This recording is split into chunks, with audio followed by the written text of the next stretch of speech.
আসসালামু আলাইকুম। এটিএন বাংলা সংবাদে সবাইকে স্বাগত জানাচ্ছে অনামিকা হাসান পুনম। ভূমিকম্পের ক্ষয়ক্ষতি মোকাবেলায় রাজধানীর ঝুঁকিপূর্ণ ভবনগুলো চিহ্নিত করার কাজ করছে রাজুক। সংস্থাটির চেয়ারম্যান ইঞ্জিনিয়ার রিয়াজুল ইসলাম জানিয়েছেন, এই পর্যন্ত ৩০০টি ক্ষতিগ্রস্ত এবং ঝুঁকিপূর্ণ ভবন চিহ্নিত করা হয়েছে। ঝুঁকিপূর্ণ ভবনে সাইনবোর্ড ঝুলিয়ে দেওয়া হয়েছে জানিয়েছেন তিনি। ঢাকায় যেসব বিল্ডিং সংস্কার করা প্রয়োজন সেসব চিহ্নিত করার কাজ চলছে বলেও জানান তিনি। রাজুক চেয়ারম্যান আরও বলেন, নতুন ভবন করতে হলে ভূমিকম্প নিরোধী প্ল্যান এখন থেকে রাজুকের কাছে জমা দিতে হবে। এ সময় পরিবেশ ও বন উপদেষ্টা সৈয়দা রিজওয়ানা হাসান জানান, ভূমিকম্পের ঝুঁকি মোকাবেলায় দেশি বিদেশি বিশেষজ্ঞদের সাথে আগামীকাল বৈঠকে বসছে সরকার।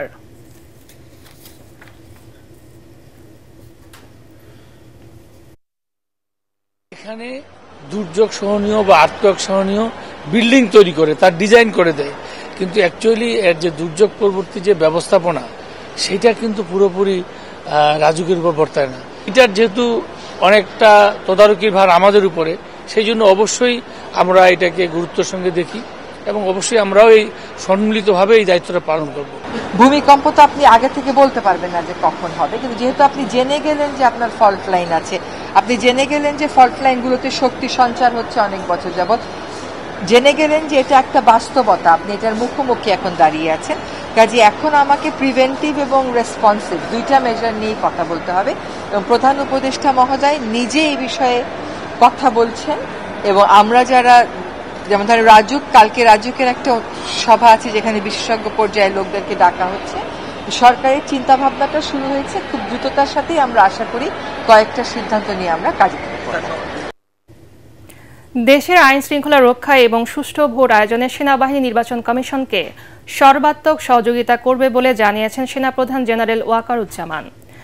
ঢাকা সেনানিবাসের সদর দফতরে আয়োজিত এক অনুষ্ঠানে বীরত্বপূর্ণ ভূমিকা ও বাহিনীতে অসামান্য অবদানের জন্য ৬৪ সেনা সদস্যকে পদক এবং ৭৫ মুক্তিযোদ্ধা পরিবারকে সম্মাননা প্রদান অনুষ্ঠানে সেনাপ্রধান একথা বলেন।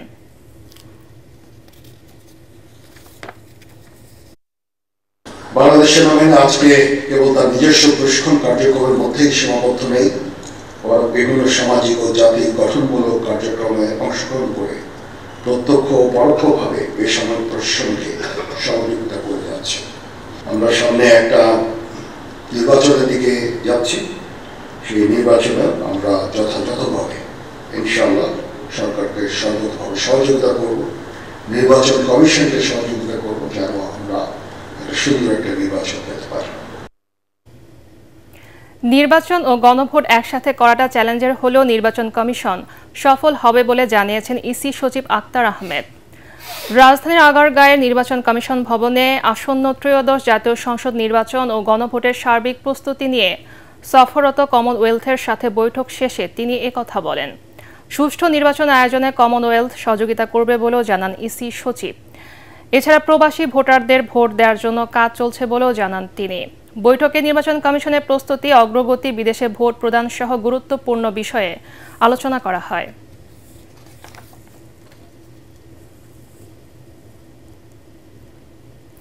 নির্বাচন সামনে রেখে আইন শৃঙ্খলা পরিস্থিতি অবনতি হওয়ার শঙ্কা নেই বলে জানিয়েছেন স্বরাষ্ট্র উপদেষ্টা অবসরপ্রাপ্ত লেফটেন্যান্ট জেনারেল জাহাঙ্গীর আলম চৌধুরী।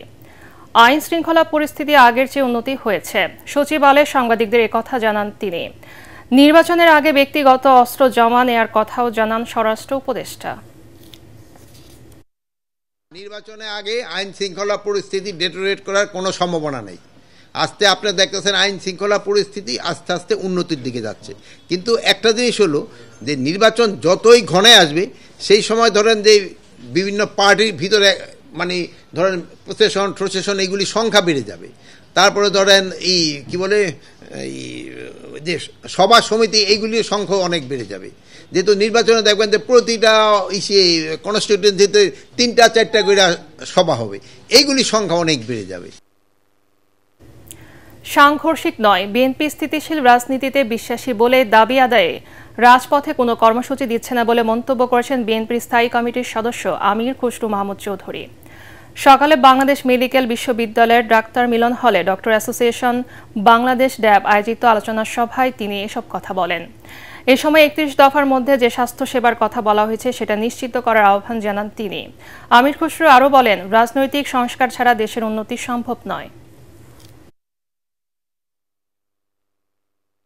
স্বাস্থ্যসেবা প্রোগ্রাম আমরা করতেছি, বিএনপি যেটা করতেছে, তারেক রহমান সাহেব যেটা করছেন, এখানে একটা বড় সংখ্যা অবজার্ভ হয়ে যাবে এবং এই কর্মসংস্থান, বিদেশে কর্মসংস্থান, এই জিনিসটা আমরা কিন্তু সামনে নিয়ে আসছি, স্বাস্থ্যসেবার মধ্যে সামনে নিয়ে আসছি এবং এটাকে বাস্তবায়ন করতে গেলে যে কাজগুলো করার দরকার আমরা ইতিমধ্যে এই কাজগুলো করছি।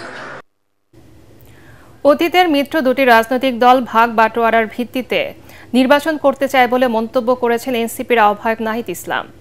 সকালে আবু সাইদ কনভেনশন হলে সংবাদ সম্মেলনে নির্বাচনের লেভেল প্লেইং ফিল্ড নিয়েও উদ্বেগ প্রকাশ করেন তিনি।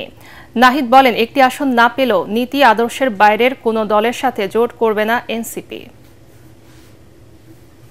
খুবই উদ্বেগ জানাচ্ছি যে নির্বাচনের জন্য যেই লেভেল প্লেইং ফিল্ড থাকার কথা, সেই ধরনের লেভেল প্লেইং ফিল্ড কিন্তু আমরা দেখতে পাচ্ছি না। সরকার এবং প্রশাসনকে যে শক্ত অবস্থানে থাকা প্রয়োজন সেটা আমাদের কাছে মনে হচ্ছে না। এই দলগুলো এখন মুখোমুখি দাঁড়িয়েছে, একসময় তারা বন্ধু ছিল, তারা কিন্তু একটা চক্রান্ত করছে।